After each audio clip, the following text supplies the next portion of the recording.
Saúde a todos na paz do Senhor. Mais uma vez aqui para junto refletir e meditar na palavra do Senhor. Eu sou o irmão Carlos Henrique e gosto muito de meditar na palavra do Senhor. E hoje eu quero refletir e meditar no livro do profeta Isaías 64, a partir do versículo 4. Não importa a situação que estamos vivendo, mas Deus está trabalhando e está no controle de tudo. Versículo 4. Porque desde a antiguidade não se ouviu, nem com os ouvidos se percebeu, nem com os olhos se viu um Deus além de ti, que trabalha para aquele que nele espera. Saíste ao encontro daquele que se alegrava e praticava justiça, daquele que se lembrava de ti nos teus caminhos, és que te iraste, porque pecamos. Nele não há eternidade, para que sejamos salvos. Mas todos nós somos como um imundo, e todas as nossas justiças como o trapo da imundiça, e todos nós caímos como a folha, e a nossa culpa como um vento nos arrebata. E já ninguém há que invoque o teu nome, que desperte e te detenha, porque escondeste de nós o rosto, e nos fazes derreter por causa das nossas iniquidades. Mas agora, ó Senhor, Tu és o nosso Pai, nós o barro, e Tu o nosso oleiro, e todos nós, obra das Tuas mãos. Não te enfureça tanto, ó Senhor, nem perpetuamente te lembre da iniquidade. Olha, nós te pedimos, todos nós somos o Teu povo. Isaías 64, o povo de Israel estava passando por um momento difícil. Estava em cativeiro por conta da desobediência e do pecado. Mas Deus fala ao profeta Isaías que está trabalhando, embora eles não entendam, embora eles não percebam, naquele processo de dor onde o pessoal estava sendo moldado, onde o vaso foi quebrado, Deus estava trabalhando. O oleiro estava trabalhando por aquele que nele espera. E lá no livro de João, capítulo 5, versículo 17, Jesus disse: meu Pai trabalha até agora, e eu também. E Jesus está trabalhando. E a mensagem que eu quero falar hoje é sobre justiça. No versículo 6 vai dizer: mas todos nós, como um imundo, mas todos nós somos como um imundo, e todas as nossas justiças como o trapo de imundiça, e todos nós caímos como a folha, e a nossa culpa como um vento nos arrebata. Mas Jesus Cristo, Ele nos justifica. Aqui em Romanos capítulo 3, a partir do versículo 22, 21, vai dizer: mas agora se manifestou sem a lei a justiça de Deus, tendo testemunho da lei e dos profetas. Isto é, a justiça de Deus pela fé em Jesus Cristo, para todos e sobre todos os que crê, porque não há diferença, porque todos pecaram e destituídos estão da glória de Deus, sendo justificado gratuitamente pela sua graça e pela redenção que há em Cristo Jesus, o qual Deus propõe para apropriação pela fé no seu sangue, para demonstrar sua justiça pela remissão dos pecados dantes cometidos sobre a paciência de Deus, para demonstração da justiça neste tempo presente, para que ele seja justo e justificador daquele que tem fé em Jesus Cristo. Nós aceitamos Jesus Cristo como único e suficiente Salvador, e através da morte de Jesus Cristo lá na cruz do Calvário, agora nós somos justificados. E nós começamos a praticar a justiça, o que é correto, pela fé. E é essa temática que eu quero trazer ao nosso coração.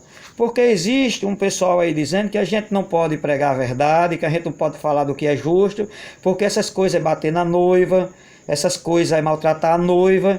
Quem veio para matar, roubar e destruir foi o ladrão. Quem veio para enganar o povo foi o diabo. Mas Jesus veio para nos trazer vida e vida com abundância, para nos orientar o caminho em que se deve andar. Então, Provérbio, logo no Antigo Testamento até o Novo, capítulo 21, versículo 2 e 3 vai dizer: todo o caminho do homem é reto aos seus olhos, mas o Senhor sonda os corações.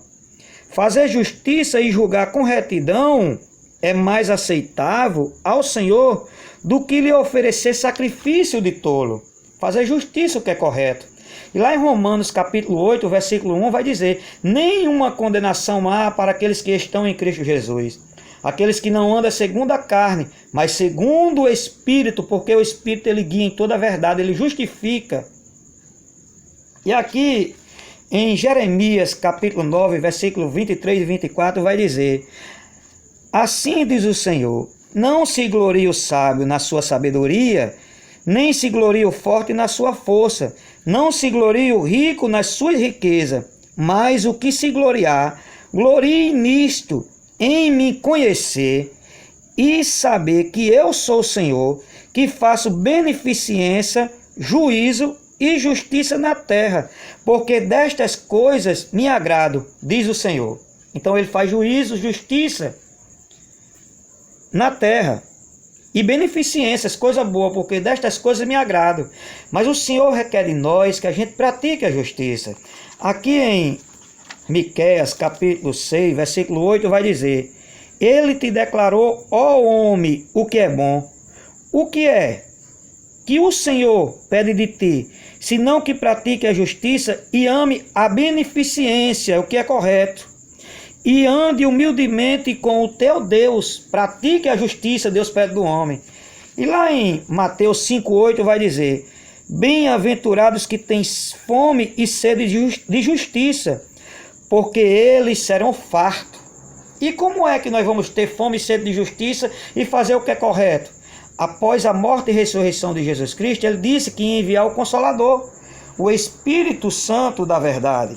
Aqui no Evangelho de João, capítulo 16, a partir do versículo 7, Jesus disse: todavia digo-vos a verdade que convém que eu vá, para que se eu não for, o Consolador não virá a vós, mas se eu for, enviá-lo-ei.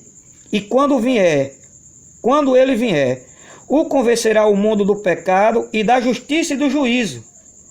Do pecado porque não cria em mim. Esse mundo é mundo de pessoa. Da justiça porque eu sou justo. O Senhor é justo. Então começa a praticar o que é justo. E do pecado vai deixando as práticas do pecado e fazendo o que é correto. E do juízo. Do pecado porque não crê em mim. Da justiça porque eu vou para o meu Pai e não me verei mais, mas o Senhor vai enviar o Espírito Santo, o Consolador da verdade.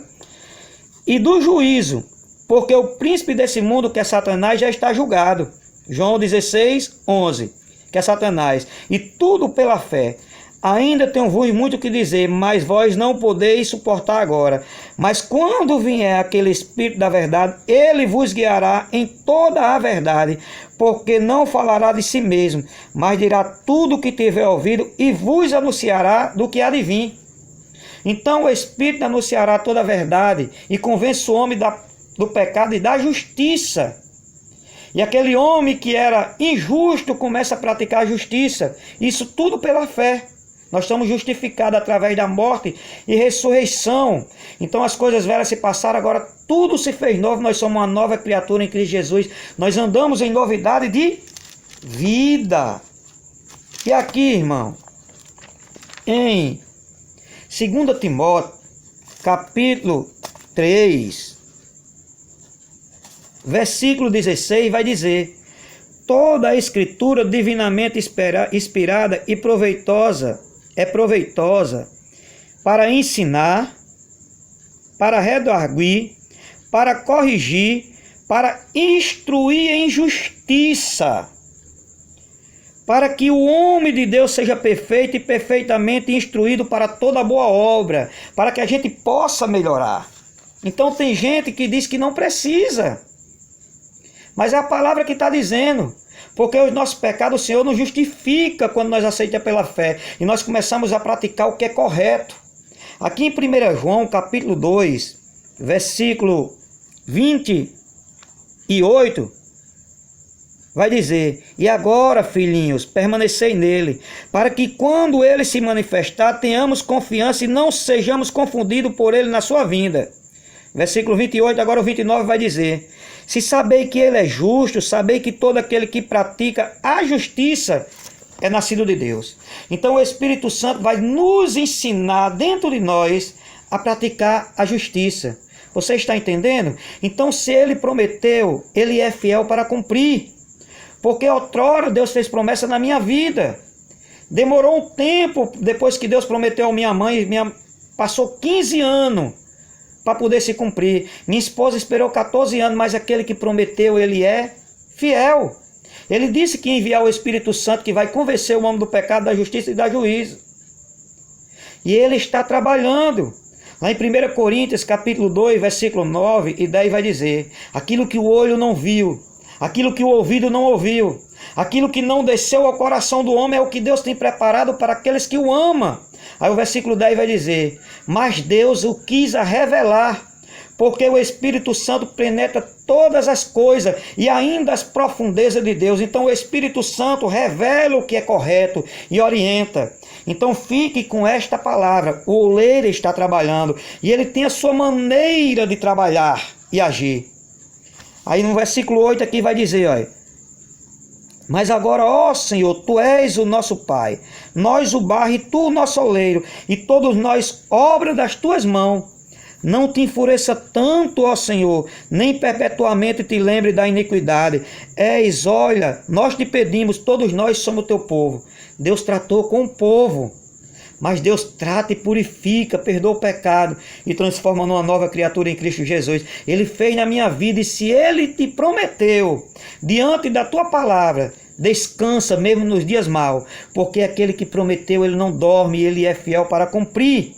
É por isso que eu nunca vou dar um conselho a ninguém para se separar, embora da situação que esteja passando, porque eu já vivei momentos difíceis no tempo da minha ignorância, mas Deus restaurou a minha vida, Deus restaurou o meu casamento, Deus restaurou o meu lar, Deus restaurou a minha vida, e Ele é fiel para cumprir na vida dos teus, do teu esposo, da tua família. Aquele que prometeu, Ele é fiel. Amém e amém. Ele está trabalhando. Então aguarde. Os dias são maus, mas Deus está no controle de tudo.